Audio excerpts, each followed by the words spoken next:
Here's why it's such a big deal being the SADC chair. Why is it such a big deal for a country to assume the chairmanship? For starters, being the chairperson bestows crucial decision-making powers in effectively steering the regional body to deliver on its mandate. Besides being the top representative of the region, the chairperson will also represent the regional body at international forums.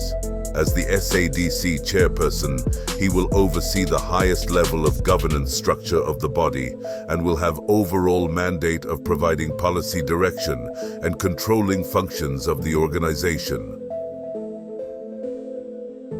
Flagging negative international spotlight.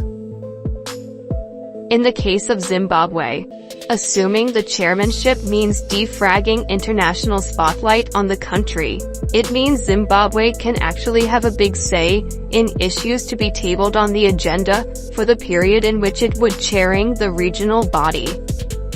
Far from being ceremonial, the SADC chairperson interacts with the regional body's secretariat staff, provides guidance, and signs SADC legal instruments, thereby influencing the implementation of regional policies. Influencing regional integration. As the chairperson, President Mnangagwa will play a crucial role in steering and providing member states with direction regarding matters of peace, security, and stability in the region. In other words, working with the Secretariat, the chairperson in consultation with other member states will prioritize areas of concern to be tabled for discussions. No one can smuggle any nefarious items for agenda without the chairperson tacit approval in consultation with other Troika members. Zim, as a global player.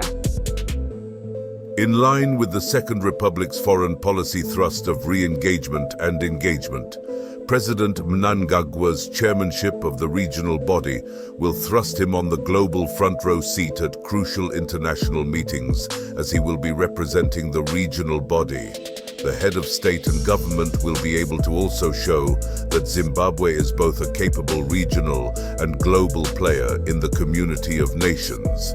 It will give him an opportunity to interact with a wide array of global leaders and in the process enhance the country's international standing. Bid for non-permanent seat at UN. Being the SADC chairperson means that President Mnangagwa would have an extra role to play at the African Union, AU, and the United Nations. His chairmanship of SADC gives motivation for the country to bid for a non-permanent position in the UN Security Council for the period 2027 to 2028. Consolidation of the industrialization agenda. As alluded to by President Mnangagwa during the burial of national hero, Brigadier General RTRD Romeo Daniel Ngoma early this month. The assumption of the chairmanship position by Zimbabwe will result in the consolidation and expansion of socio-economic development in line with the region's industrialization agenda. The president said, assuming the chairmanship of the regional body will see the country consolidating, expanding, and diversifying the socio-economic development agenda of the region, as envisioned in the SADC industrialization agenda. Interestingly, it was 10 years ago when Zimbabwe hosted the 34th Ordinary Summit in Victoria Falls, where it pushed for the acceleration of industrialization under the theme SADC Strategy for Economic Transformation, leveraging the region's diverse resources for sustainable economic and social development through beneficiation and value addition. 10 years after the Victoria Falls Summit, the same theme is still running as the 44th Ordinary SADC Summit Heads of State and Government, to be held on 17 August 2024 in Harare.